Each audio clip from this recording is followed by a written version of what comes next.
Genesis 41. Pharaoh's Dreams. When 2 full years had passed, Pharaoh had a dream. He was standing by the Nile, when out of the river there came up 7 cows, sleek and fat, and they grazed among the reeds. After them 7 other cows, ugly and gaunt, came up out of the Nile and stood beside those on the river bank. And the cows that were ugly and gaunt ate up the 7 sleek, fat cows. Then Pharaoh woke up. He fell asleep again and had a second dream.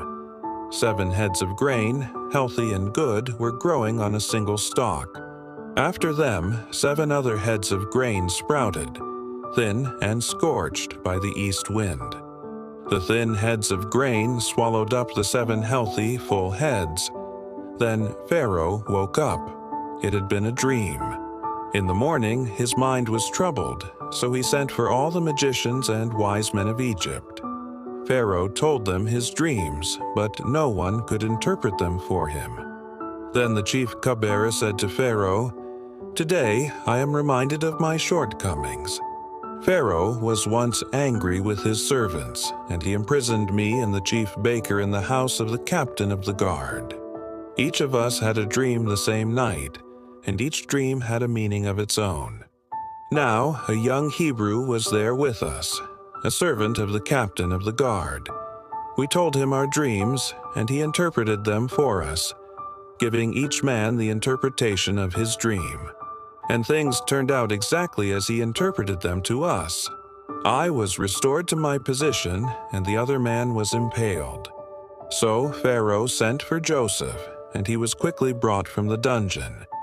When he had shaved and changed his clothes, he came before Pharaoh. Pharaoh said to Joseph, "I had a dream, and no one can interpret it. But I have heard it said of you that when you hear a dream, you can interpret it." "I cannot do it," Joseph replied to Pharaoh, "but God will give Pharaoh the answer he desires."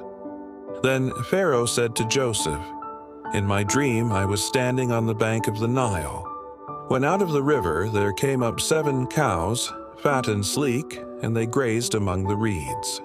After them 7 other cows came up, scrawny and very ugly and lean.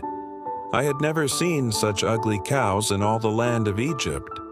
The lean, ugly cows ate up the 7 fat cows that came up first. But even after they ate them, no one could tell that they had done so. They looked just as ugly as before. Then I woke up. In my dream I saw 7 heads of grain, full and good, growing on a single stalk. After them 7 other heads sprouted, withered and thin and scorched by the east wind. The thin heads of grain swallowed up the 7 good heads. I told this to the magicians, but none of them could explain it to me." Then Joseph said to Pharaoh, "The dreams of Pharaoh are one and the same. God has revealed to Pharaoh what he is about to do. The 7 good cows are 7 years, and the 7 good heads of grain are 7 years. It is one and the same dream.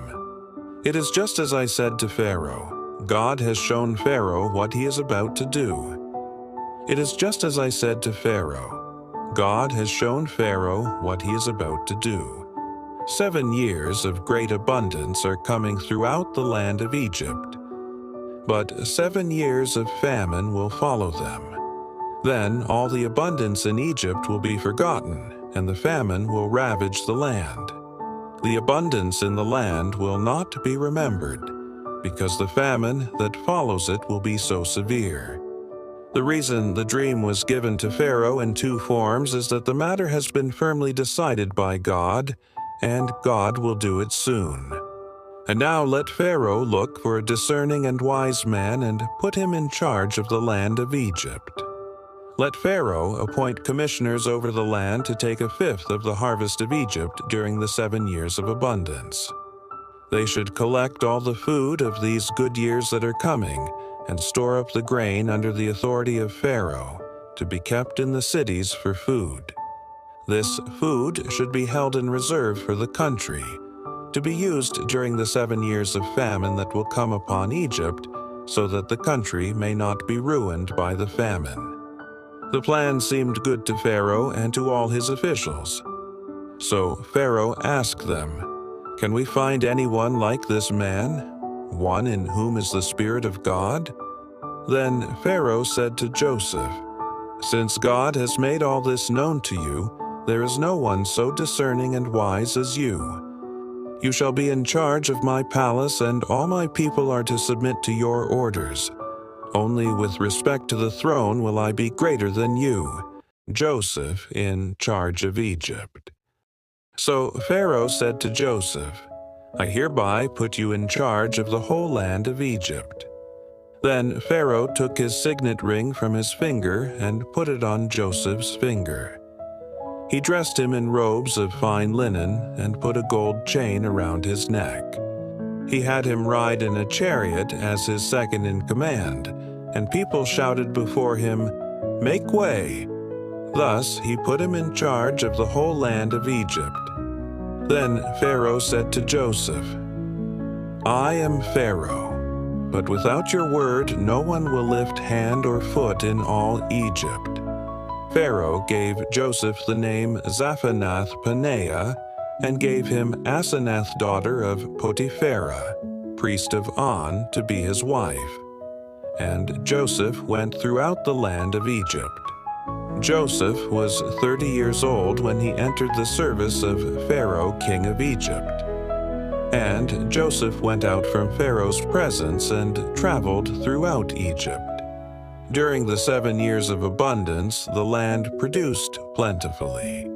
Joseph collected all the food produced in those 7 years of abundance in Egypt and stored it in the cities. In each city he put the food grown in the fields surrounding it. Joseph stored up huge quantities of grain, like the sand of the sea. It was so much that he stopped keeping records because it was beyond measure. Before the years of famine came, 2 sons were born to Joseph by Asenath, daughter of Potipharah, priest of On. Joseph named his firstborn Manasseh and said, "It is because God has made me forget all my trouble and all my father's household." The second son he named Ephraim and said, "It is because God has made me fruitful in the land of my suffering." The 7 years of abundance in Egypt came to an end, and the 7 years of famine began, just as Joseph had said. There was famine in all the other lands, but in the whole land of Egypt there was food. When all Egypt began to feel the famine, the people cried to Pharaoh for food. Then Pharaoh told all the Egyptians, "Go to Joseph and do what he tells you." When the famine had spread over the whole country, Joseph opened all the storehouses and sold grain to the Egyptians, for the famine was severe throughout Egypt. And all the world came to Egypt to buy grain from Joseph, because the famine was severe everywhere.